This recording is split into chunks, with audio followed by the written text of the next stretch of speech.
नमस्कार। कभी सोचा है एक ऐसे इंसान के बारे में जो पूरब के आध्यात्म और पश्चिम के विज्ञान के बीच एक पुल बना दे? एक ऐसा सन्यासी जिसकी सोच आज भी उतनी ही जरूरी है जितनी शायद 100 साल पहले थी। तो आज हम स्वामी विवेकानंद के उन्हीं कुछ क्रांतिकारी विचारों को समझने की कोशिश करेंगे। ये शब्द देखिए, 100 साल से भी ज्यादा पहले कहे गए थे, लेकिन ऐसा लगता है जैसे आज के लिए ही लिखे गए हों। विवेकानंद उस गहरी प्रॉब्लम को देख रहे थे कि कैसे धर्म, जिसका मकसद हमें जोड़ना चाहिए, अक्सर हमें बांटने की सबसे बड़ी वजह बन जाता है। और इसी चुनौती का जवाब वो ढूंढ रहे थे। साल था 1893 और जगह थी शिकागो। दुनिया के बड़े बड़े धार्मिक नेता एक मंच पर इकट्ठा हुए थे और उन्हीं के बीच में एक लगभग गुमनाम सा एक युवा भारतीय सन्यासी भी था। उस वक्त किसी को भी बिल्कुल भी अंदाजा नहीं था कि अगले कुछ ही मिनटों में जो होने वाला है वो इतिहास बदल देगा।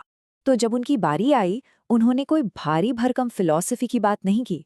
उन्होंने बस 5 सीधे साधे शब्द कहे, लेकिन उन शब्दों में इतनी सच्चाई थी, इतना अपनापन था कि 7,000 लोगों की वो भीड़ 2 मिनट तक खड़े होकर तालियां बजाती रहीं।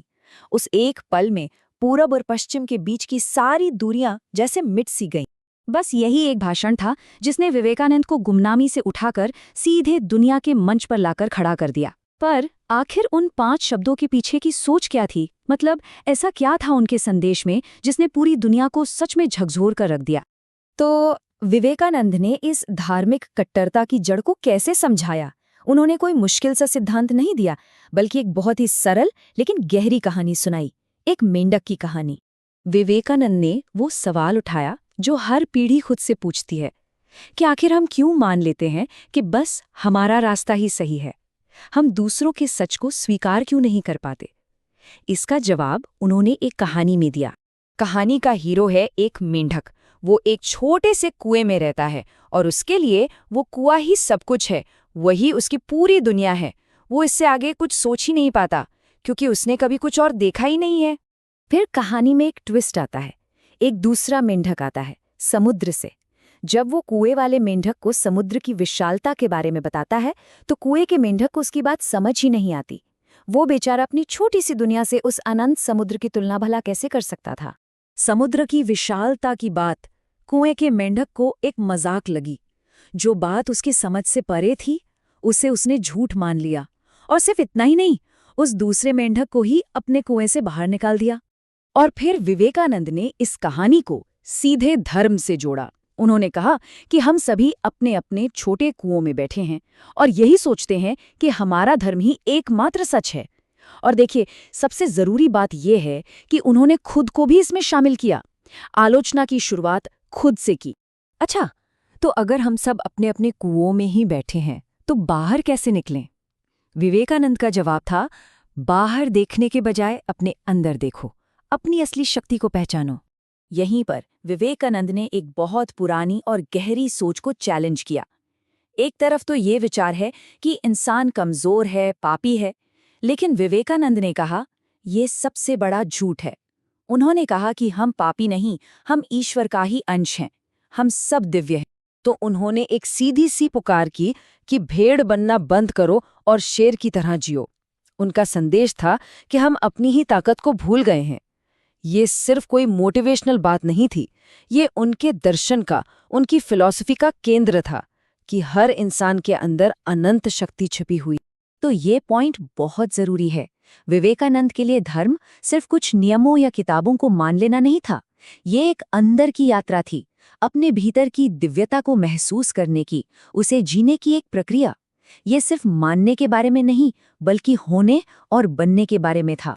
ठीक है, ये सोचना तो बहुत अच्छा लगता है कि हम दिव्य हैं, हम शक्तिशाली हैं, लेकिन इसे अपनी रोजमर्रा की जिंदगी में, अपने काम में कैसे उतारें? यहीं पर विवेकानंद का कर्म योग का सिद्धांत सामने आता है। उन्होंने कर्म योग का रास्ता दिखाया और उस समय के लिए ये एक बहुत ही रेवोल्यूशनरी आइडिया था। आमतौर पर क्या माना जाता था कि अध्यात्म के लिए दुनिया छोड़नी पड़ती है। विवेकानंद ने कहा, नहीं, दुनिया छोड़ो मत, बस अपना काम करने का तरीका बदल दो। और ये कितनी खूबसूरती से इस बात को समझाता है। उन्होंने कमल के पत्ते का उदाहरण दिया। मतलब दुनिया में रहो, अपने सारे काम करो, सारे कर्तव्य निभाओ, लेकिन उसके नतीजों से, उसके मोह माया से खुद को अलग रखो।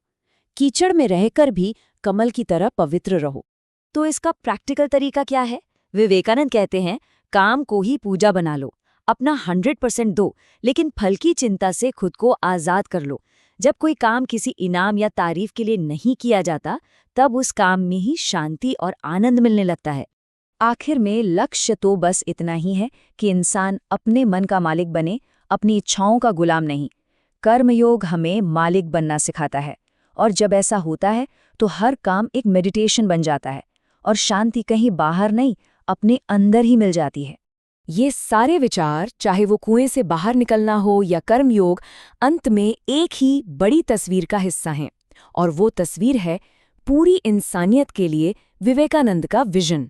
उनका सबसे शक्तिशाली संदेश वही था जिससे उन्होंने अपने भाषण की शुरुआत की थी।